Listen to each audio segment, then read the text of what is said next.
Hello guys, Mark Crossfield here. More swings coming at you from my golf app. We've got another slightly leftward swing, hard to tell, but we'll talk on a leftward kind of path, discussion point, a few ideas maybe. How to get that path moving more right to change the curvature of your shot, change that shape a little bit for you. Thanks for sending the swing.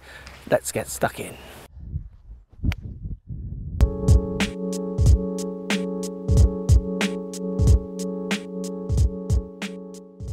Right guys, interesting swing here, really neat, lots of good movements. I mean, if I was doing a lesson with you, I'd like to look at your dispersion first, so we'd get GC2 on you and hit a selection of shots with a few clubs and see actually how you're dispersing it.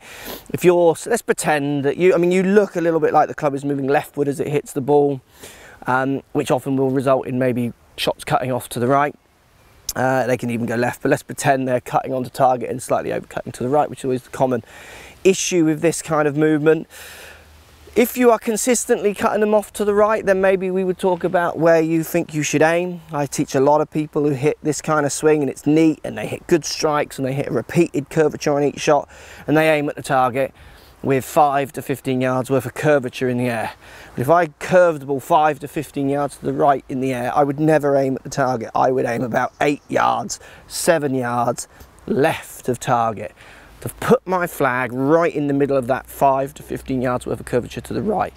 Put my flag right in the middle of that grouping. So that's the number one thing you would think about, which is, it's so simple, but so many people don't understand that. They aim at the target. Oh, I fade the ball. You happy fading the ball? Yes, where do you aim? I aim at the target. What? You can't aim at the target if the ball is going to curve away from its starting point. So you could hit the perfect swing in your relationship where the club face, where you think is start, or it is, gets back to 0 perfectly, but then you swing 5 left of that 0, that ball's going to start pretty straight, cut off to the right, and you've done what you're trying to do in setup. So you've got to try and move your aim if you're going to move with that fade. Let's pretend we want to move the path a little bit, which lots of people do. Classic example of getting quite narrow, I would call this, so the hand's quite close to the right shoulder. Very hard for me not to hit across the ball from there, so almost try and create some space on the downswing away from me to make a swing, to make a hit. For me, I would be interested in trying to see you hit a few shots where you create a bit more width. So backswing where you feel like you stick the club up in the air, get your hands a bit more off your right shoulder, create some space, and then downswing actually, and this one's hard for people, feel like you're dropping the club back and back. I know people think that's casting, no one ever does it. It's a feeling, it's a sentence I use, and it makes people hit from a very, very different path. Also what happens, don't be afraid when you do this movement to get your width, bit of width, feel like you're moving to the left as you hit the ball, staying relatively side on is the feeling. You will be opening up, just would like to see you open up a lot less than you are. So if I go narrow swing, so I'm going to put the ball way back in my stance. That makes me feel like I'm going to get really narrow. I am going to hit this ball by massively opening up, dragging the path and the face a bit left, because I feel like I'm going to cut it. I'm going to react to that movement.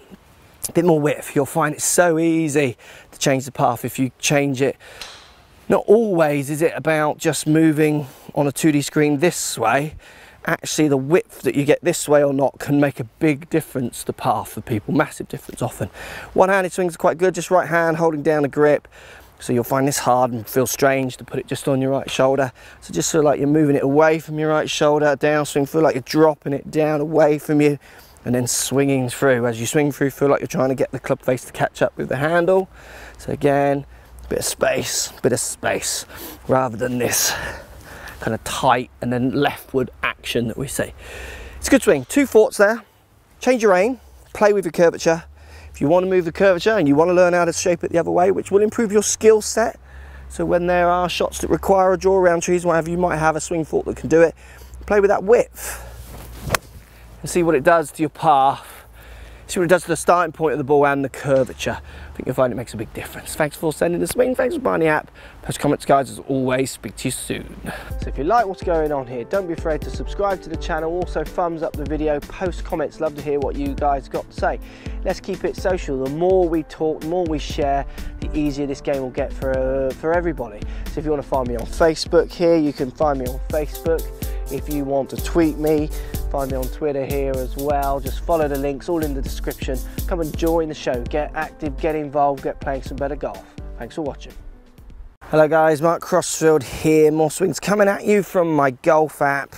We've got another slightly leftward swing, hard to tell, but we'll talk on a leftward kind of path, discussion point, a few ideas maybe.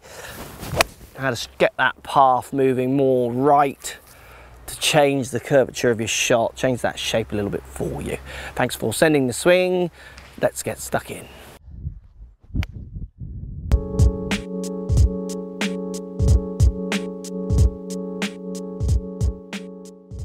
Right guys, interesting swing here, really neat, lots of good movements. I mean, if I was doing a lesson with you, I'd like to look at your dispersion first, so we'd get GC2 on you and hit a selection of shots with a few clubs and see actually how you're dispersing it. If you're, so let's pretend that you look a little bit like the club is moving leftward as it hits the ball, which often will result in maybe shots cutting off to the right. They can even go left, but let's pretend they're cutting onto target and slightly overcutting to the right, which is always the common issue with this kind of movement.